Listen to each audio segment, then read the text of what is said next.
you? I hope you can hear me over my little heater. Right,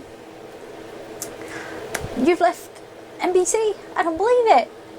I mean, I knew you were getting your retirement age, so you might be doing it at some point, but I didn't think it'd be now. Heavens. Although I do understand. You said in the Irish Times that working from home has taken the soul out of journalism. I couldn't agree more.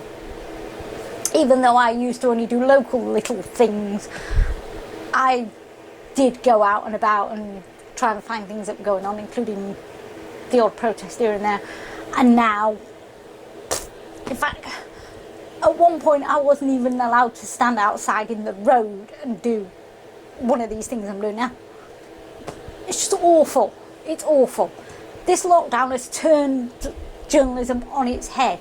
What are you going to do now? Well, what could you do? Because I don't think you're going to leave journalism forever, because I know damn well you like it too much. Or we did. You know, I liked it too, and I hope I get to enjoy it again. I've actually put together some little clips of some of your news stories. I had loads that I found, but obviously I couldn't use them all because your career covers 4 years, for crying out loud. I couldn't do it. Right, but I put some of them together, and I've also stuck a few little bits of us at the marathon and stuff in the end. What I haven't done though is broke my promise to you. Do you remember that interview we did together at the marathon? You said you didn't want it going on YouTube or anything, so that bit has not gone in. I was so proud of doing that interview with you. It was absolutely wonderful, you know, but you requested that I don't do it, so I'm not going to do it. I'm keeping my promise, because I'm nice like that. All I can say to you is, you have been one of the most amazing journalists ever. If it wasn't for you, I wouldn't even have an interest in journalism.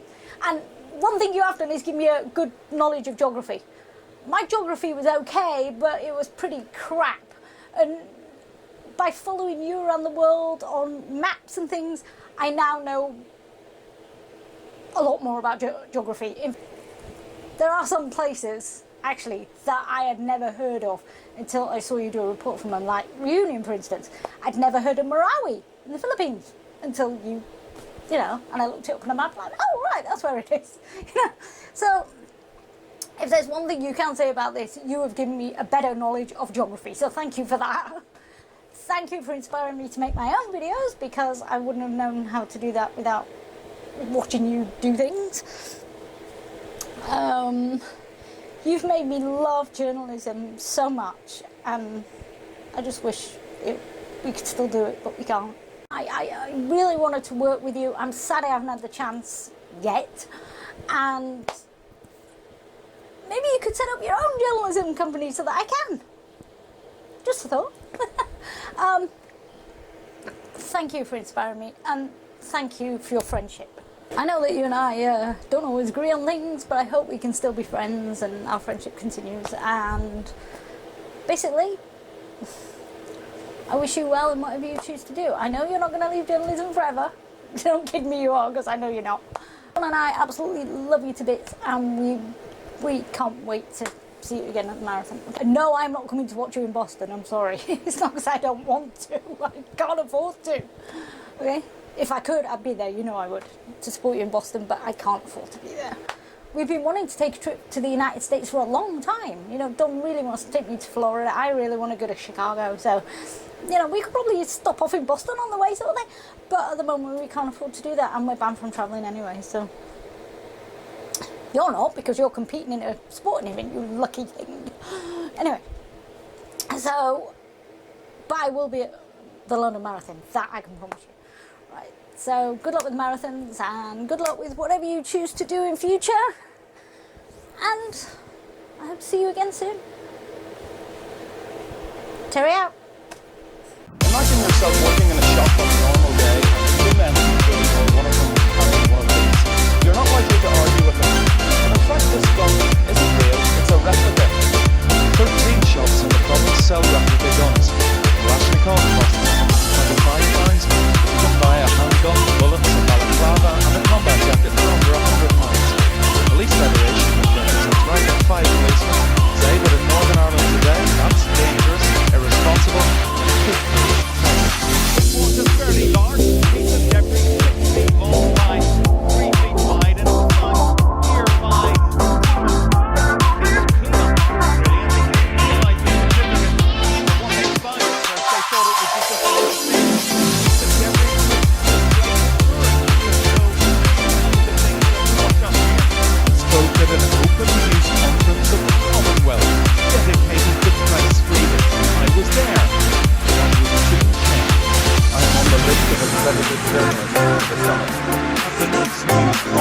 the Sri Lankan president, I wasn't allowed in.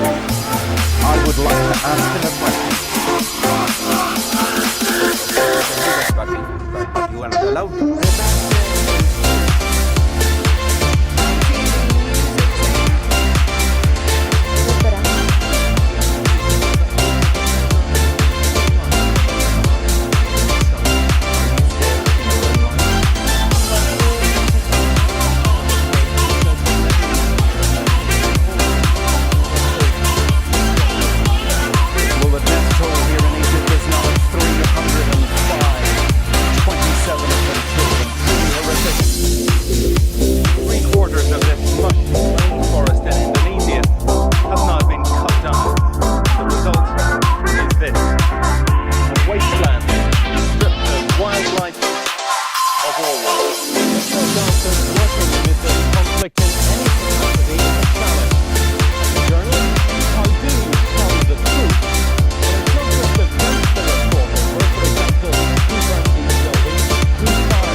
Lesbos Island, and another boat filled with refugees is just arriving. One has just landed and there are two others on the water. As you can see, they're waving.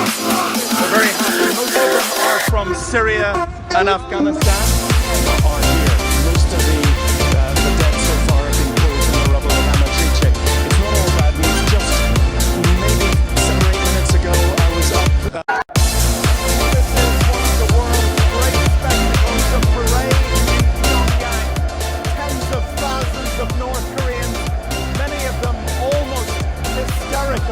Parading in front of their leader, Kim Jong-un.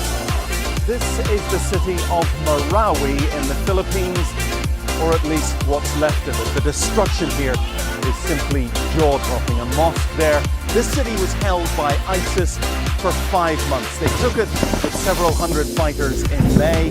It's only just been liberated by the Philippines army at a huge cost.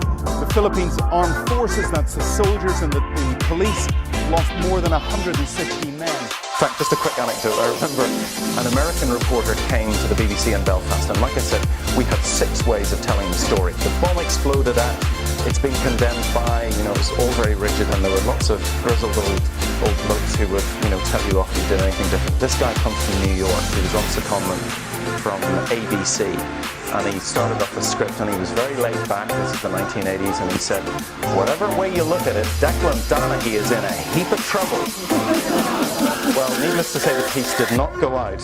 Well, I'm feeling lucky. I've got my ticket. The lottery organisers tell me my chances of winning are 1 in 176 million. It's a bit of a long shot. Is this a little hobby that you have on the sideline that no one knows about? Well, I do marathons. I've done the London Marathon 4 times, and this just seemed like a good idea. Yeah, I wonder why people would hold him ultimately responsible. He's only been in charge for how many years? Back since 1975 or something like that? Yeah, and he's been president for 16 years. I mean, maybe he has on his desk the sign, the buck doesn't stop here.